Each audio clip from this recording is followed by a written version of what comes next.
Olá, tudo bem? Eu sou a professora Patrícia, professora de língua portuguesa, e hoje nós vamos fazer uma aula sobre as formas de organização dos textos legais e normativos. Vamos lá? Você sabe o que é um texto normativo? O que seria esse texto normativo ou legal? Vamos pensar um pouquinho? Aí, na sua casa, existem regras, organizações? Ou será que vocês têm liberdade para fazer tudo? É provável que você não tenha tanta liberdade para fazer tudo o que você quer.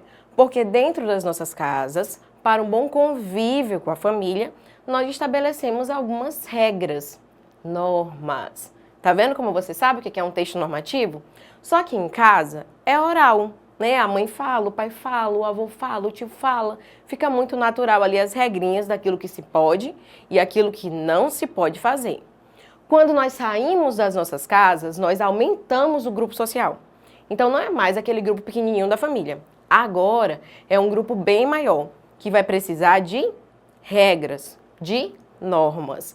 Para isso, são organizados textos escritos, com essas orientações de como nós devemos nos portar, o que podemos ou não fazer. Já imaginaram se nós vivêssemos em uma sociedade sem regras?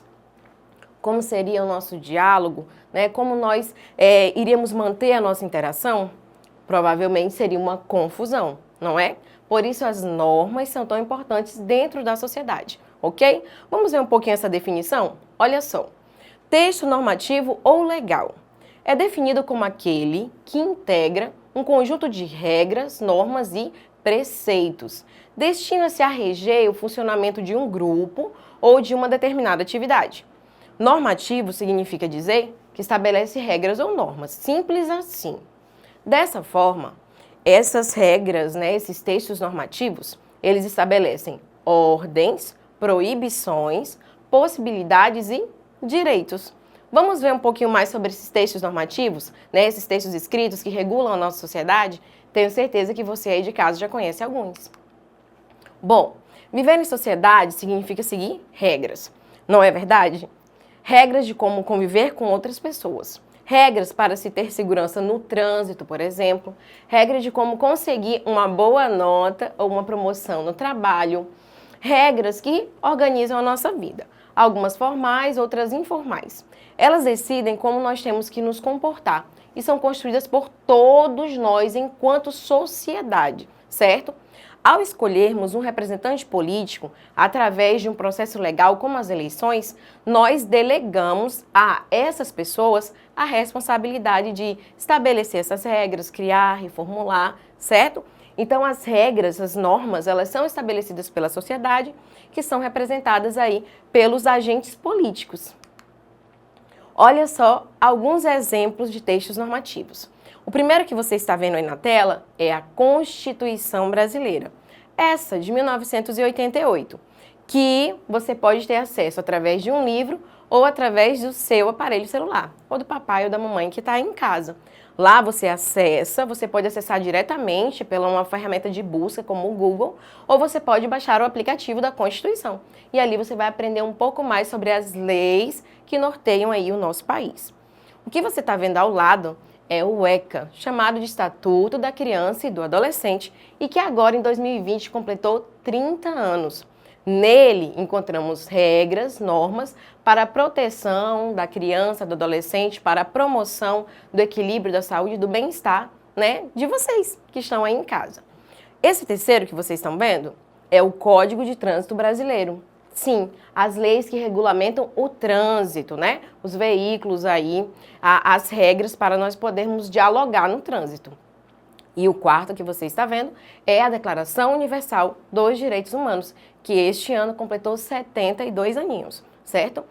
Essas regras, elas podem ser encontradas facilmente na internet, podem ser encontradas também em livros, e é muito provável que aí na biblioteca da sua escola tenha. Assim que terminar a pandemia, nós pudermos voltar para a escola, dá uma passada na biblioteca para ver se a gente encontra já esses títulos e aprende um pouco mais sobre as leis, as normas, os textos normativos. Gente, agora vamos pensar um pouquinho.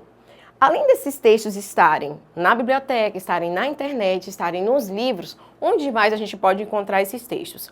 Esses textos, eles podem circular em qualquer lugar, certo? Normalmente, nós encontramos eles fragmentados em cartilhas, em sites, muitas vezes em campanhas, e aí, às vezes, nós não percebemos, mas lá está, o texto normativo. O texto normativo, ele precisa ser lido por nós e entendido. Então, nós precisamos estar atentos à organização desse texto. Olha só, gente, acompanhem na tela. Nós temos um sumário. É um exemplo de como a lei vem em um livro. O sumário é uma parte inicial ali do livro, onde nós encontramos todos os títulos e em que páginas eles estarão disponibilizados, tá bom? Olha só este do Estatuto da Criança e do Adolescente. Lei número 8.069, então a gente encontra já o número da lei, tem uma barra para dividir o ano em que aquela lei ali foi sancionada, aquela lei começou a ser trabalhada. Então ali, ó, ele tem a lei 8.069 de 1990. Então a gente já sabe que foi em 1990 que aquela lei ali entrou em vigor, certo? Sempre depois da barra a gente vai encontrar o ano. E o número da lei é muito importante. Se vocês digitarem aí no celular de vocês, no computador, o número da lei, já vai aparecer para vocês.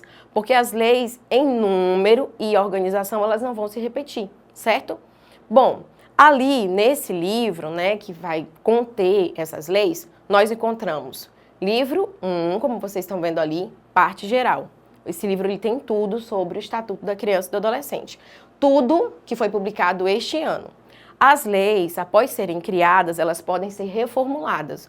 Então, mesmo aprendendo a lei, a gente precisa estar acompanhando as mudanças, as alterações, as complementações.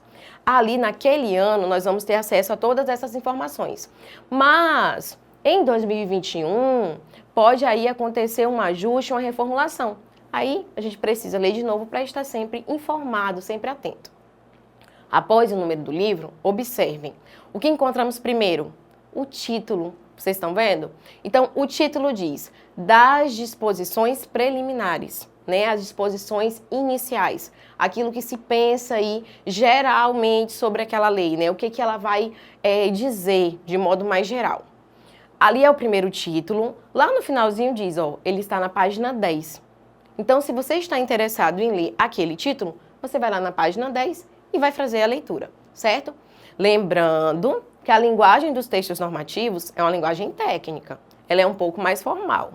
Então, para nós, né, que somos aí leigos, porque tem a galera do direito, que fica especialista na área, nós que somos chamados de leigos porque não somos dessa área, precisamos muitas vezes de um auxílio do dicionário, ou de repente você conhece alguém que entende bem e pode te ajudar ali a decifrar essa linguagem mais técnica, tudo bem?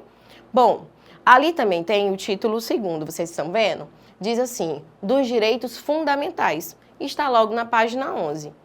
Observem que dentro do título segundo, nós já vamos encontrar 3 capítulos. Ou seja, naquele título foi preciso subdividir para poder melhorar a compreensão e organizar o texto.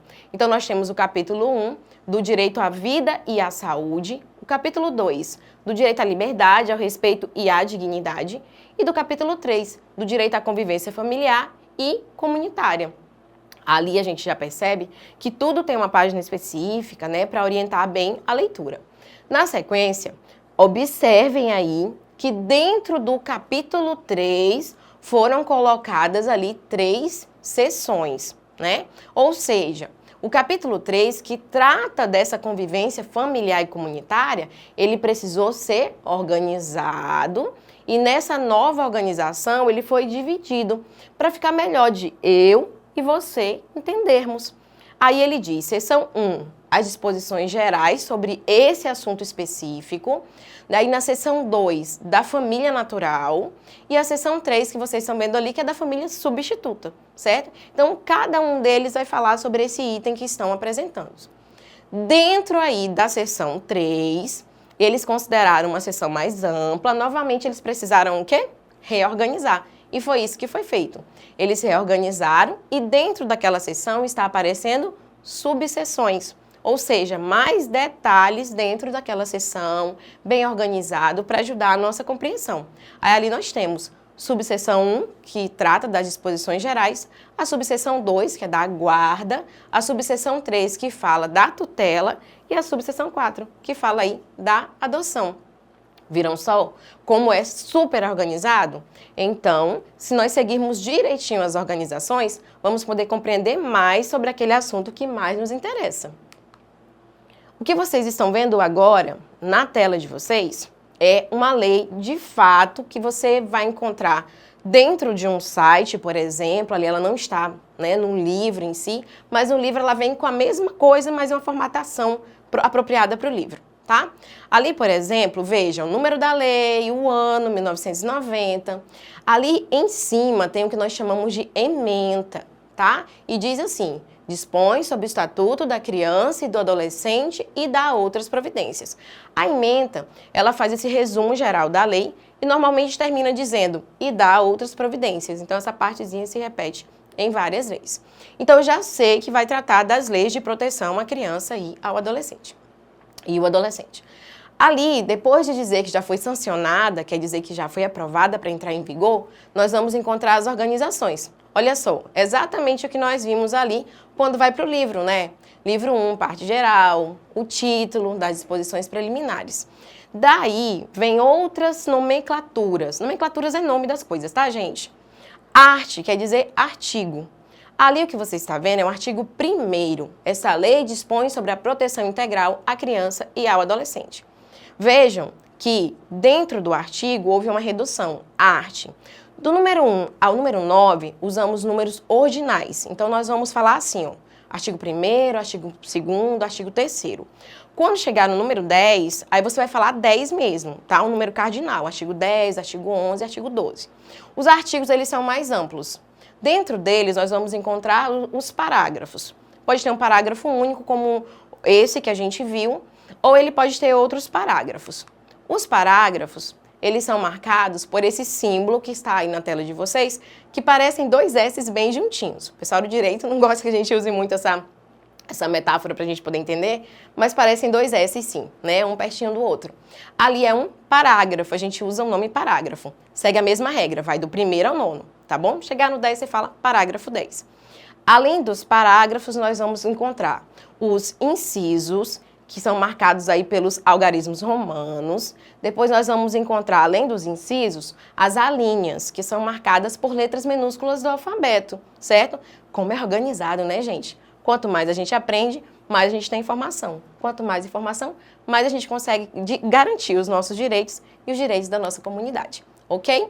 Bom, esses textos e leis, eles podem ser representados em textos multimodais no dia a dia, como as placas que vocês estão vendo agora, certo? Essas placas são resuminhos de lei, algo que é muito preciso para um ambiente, e aí está ali para a gente é considerado multimodal, porque tem vários signos para chamar a nossa atenção, tá bom? Então, vejam como a gente tem muita informação no dia a dia sobre os textos normativos, agora na nossa convivência, certo? Bom, para a atividade, temos essas questões para vocês refletirem, responderem no caderno, certo? Corre aí, faz uma fotinha da atividade, registra, manda para o seu professor, tá bom? E aí, se você não pôde fazer agora um registro dessa atividade, entra lá na nossa plataforma e aí você pega direitinho todas as atividades, ok? Gente, por hoje era isso. Eu espero ter colaborado com essa compreensão sobre como ler os textos normativos e legais. Para rever essa aula ou as outras que você já viu, você vai visitar a plataforma Eduque, www.eduque.ce.ac.gov.br. Até a próxima!